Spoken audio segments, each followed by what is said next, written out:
I asked you earlier, indicators.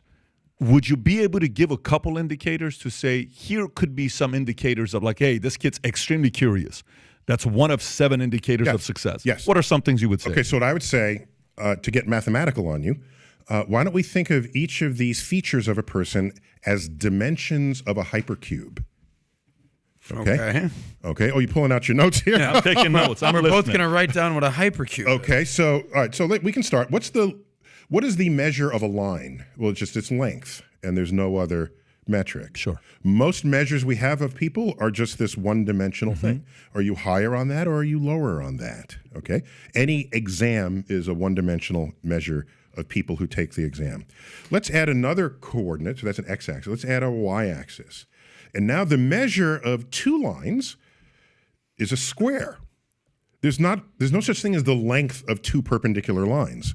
But what the 2 perpendicular lines do is trace out an area, which would be the area of a square. So now we can say, let's say there are 2 things about you. How good are your grades and how sociable are you? Those are otherwise not correlated. So now I can calculate an area for you. All right? Well, maybe some other things matter. But maybe some other things. How about ambition? That would be a 3rd coordinate. Now I'm not measuring your length or your area. I'm measuring your volume. And now let's add a 4th coordinate. So it's what we have. What do we have? We had linear. The linear. Your grades, your social skills, your ambition, and how about here's one which wouldn't necessarily be the other 3: your capacity to recover from failure. Ooh, okay. Shit, that's so now I have 4 dimensions. This could go higher, but I have 4 dimensions. What's the quote hypervolume of the 4 dimensions? You multiply all 4 of those measures, and then you have a volume. And I would say that the success of somebody is not where they are on any one-dimensional scale. They're where they are in this hypervolume. And they could be less on one and more on another, but all that volume is a dynamic place. And what you'd want to do is maximize that volume before you hire somebody. It would be a hypervolume. I love that. By the way, you can choose your mate the same way.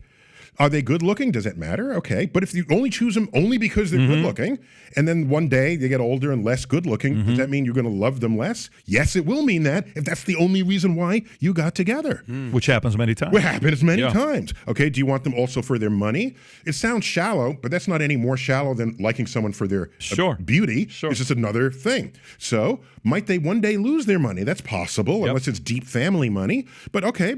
And how about, do they have a sense of humor? Are they ambitious? There's a volume. And then you can put everybody and scale it from 0 to 10 on each of those, right? Multiply it out, you have a volume. Now you can take all your mates, potential mates, scale them this way, and what happens is, because you're multiplying this out, they end up spreading hugely on a scale, and it becomes obvious who the best one is at that point. Obvious. We did this when we were looking for a home. We was like, okay, was it affordable? Is it nearby work? Is all the appliances, are all the appliances new? Do you like the neighborhood? These are coordinates. Judge it from 0 to 10. By the way, if any coordinate is 0, everything drops out because you're multiplying. All right. So if it's 0 on any of these coordinates, keep moving. There's nothing there. Okay, no matter how good anything else looks to you. All right, then give it a 1. Fine. All right, so there we are. And then you can throw in a category called intangibles. It just feels right to me. That's allowed. Yeah, I'm writing it down. This is allowed. So let that be an extra coordinate there. Then, okay, multiply it out as you go to each one. That's how we chose the home to buy, my wife and I. And by the way, it's also how I decided that my wife was like the right person for me.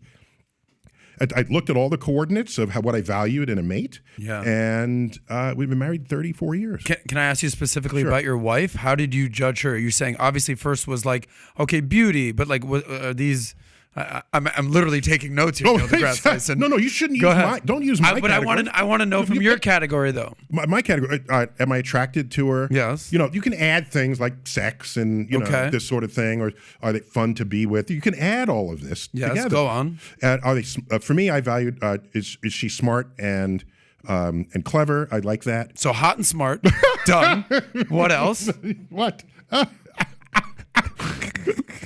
I'm taking notes here, Neil wife deGrasse Tyson. I met her in graduate school. She was getting a PhD in mathematical physics. What about So that was caring and motherly? Yeah, no, so I didn't care at all about motherliness, but is the person kind? That could be kind. one. Yeah. Is she kind or compassionate? And so once you do this, there was no one else that came close on the scale of anyone else I had dated, even historically dated.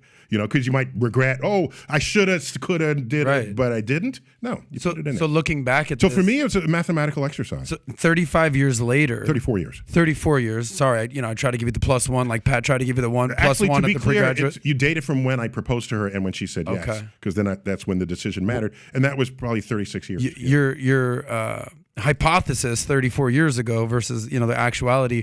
What still remains the constant? Wait. You know what? What it What remains the constant I now? can see other people, other women. I see them and I say, yeah, I'm still glad about my decision. Hell yeah. 35 years ago. That's awesome. Right. I'm still glad. Nothing's worse than buyer's remorse. But buyer's remorse. Exactly. Got it. Yeah.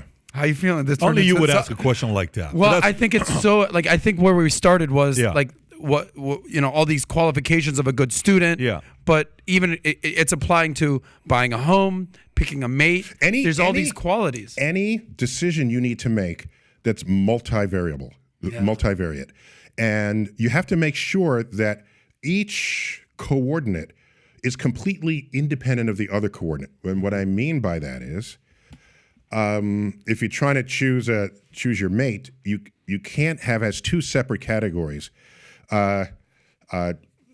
She looks hot with clothing on and with clothing off. Those are not two separate categories. Shit. It's a Okay, general fine. hot Okay. category. It's a general hot Yes. category. All right, you don't want to overlap that, because then there's cross contamination of the coordinates, and you don't want that. So if you like this clip and you want to watch another one, click right here. And if you want to watch the entire podcast, click right here.